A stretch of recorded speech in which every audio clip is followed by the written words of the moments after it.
Bonjour à tous, de retour sur la chaîne Baba du Sahel avec une nouvelle série de vidéos. Nous allons voir dans cette série qu'est-ce que le Sahel et qui sont les Sahéliens. Sahel est un mot arabe qui signifie rivage. C'est un mot qui est utilisé à 3 niveaux pour définir une partie de l'Afrique.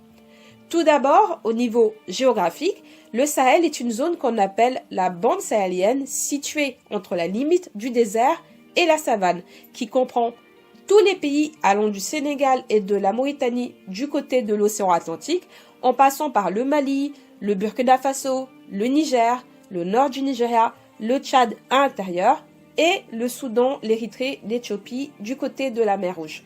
La particularité du Sahel est que c'est une zone faible en pluie et sujette à la sécheresse. Au niveau politique, le Sahel est initialement composé de 6 pays. La Mauritanie, le Sénégal, le Mali, le Burkina Faso, le Niger et le Tchad. Mais il existe différentes institutions pour gérer les problématiques dans le Sahel qui comprennent plusieurs pays voisins des Sahéliens.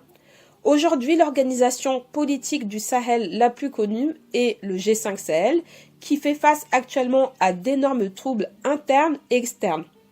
L'un des projets de ces organisations est de construire une grande muraille verte dans toute la bande sahélienne en plantant des arbres. Et enfin, au niveau culturel, comme le souligne Jean Gallet, un ancien professeur de géographie tropicale et aussi spécialiste du Sahel, dans son livre « Les hommes du Sahel », je le cite, « Il existe aussi un Sahel culturel. Malgré l'étendue de la bande sahélienne, on retrouve certains comportements identiques chez les hommes du Sahel. » Des pays comme la Guinée-Conakry ne sont pas géographiquement situés dans le Sahel, mais sa population est constituée majoritairement d'ethnies sahéliennes, comme les Peuls ou les Malinké, et partage des fortes proximités culturelles, religieuses et historiques avec ses pays voisins sahéliens. Plusieurs historiens, instituts de recherche, instituts de statistiques comme l'INSEE en France, utilisent le Sahel culturel comme indicateur pour ses statistiques démographiques et sociales. Ils parlent ainsi de l'Afrique sahélienne.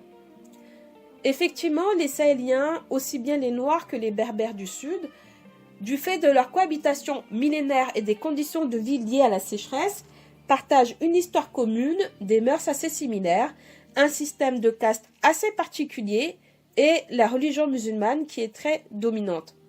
C'est au Sahel que va prendre naissance parmi les plus grands empires de l'Afrique. On a pu le voir sur cette chaîne avec les Almoravides. On le verra prochainement avec l'Empire du Ghana, l'Empire du Mali, l'Empire Songhai, l'Empire du Kanem-Bornou, ainsi que d'autres royaumes qui ont tout aussi leur importance. En 2020, le musée Metropolitan Museum of Art, situé à New York, a d'ailleurs fait une exposition sur le Sahel occidental, retraçant l'héritage culturel des grands empires sahéliens, qu'elle a exposé aussi sous forme de la publication d'un livre qui est disponible sur Amazon. On aura également l'occasion de voir les proximités culturelles entre l'ouest du Sahel et l'est du Sahel, notamment avec les deux Soudans, car le Sahel a toujours été un espace d'échange. Prochainement, dans cette série sur le Sahel et les Sahéliens, je vais présenter quelques ethnies sahéliennes, principalement celles du Sahel de l'ouest et un peu centrales. Je vous dis à très bientôt sur Baba du Sahel.